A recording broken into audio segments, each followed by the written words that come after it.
As an owner of a sole proprietorship or partnership, a capital investment is personal money you or a business partner invests into the business. You use an equity account to track capital investments. QuickBooks Online creates a default owner investments equity account for new sole proprietorship companies that you can use for this purpose if needed. To record a capital investment, hover over the Create button in the navigation bar, and then click the Bank Deposit link under the other heading in the menu to open the Bank Deposit window. Select the account into which to deposit the money from the Account dropdown.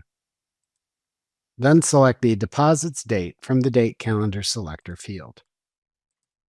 In the first blank row in the Add Funds to this deposit section, select the name of the owner or partner from whom the funds were received from the Received From dropdown. If the owner or partner isn't set up as a vendor, click the Add New choice in the drop-down menu to add the name of the owner to the vendors list.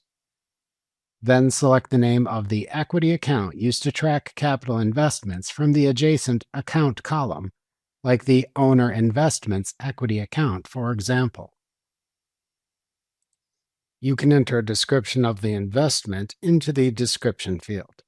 Then select the payment method the investor used from the Payment Method dropdown. If there is a transaction number, like a check number, to record for the investment, you can enter it into the Reference Number field. Finally, enter the investment amount into the Amount column. To save the deposit and print a deposit slip and summary, or summary only, click the Print button, and then select either Print Deposit Slip and Summary or Print Deposit Summary Only as desired. Note that the deposit is not saved until you select either one of the commands.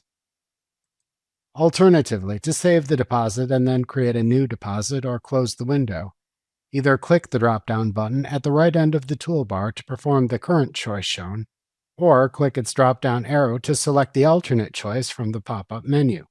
Selecting Save and New saves the current deposit and opens a new deposit window. Selecting Save and Close saves the deposit and closes the window. Remember to click the subscribe button to see more of our videos. See our full suite of courses, instruction manuals, and quick reference guides at www.teachucomp.com.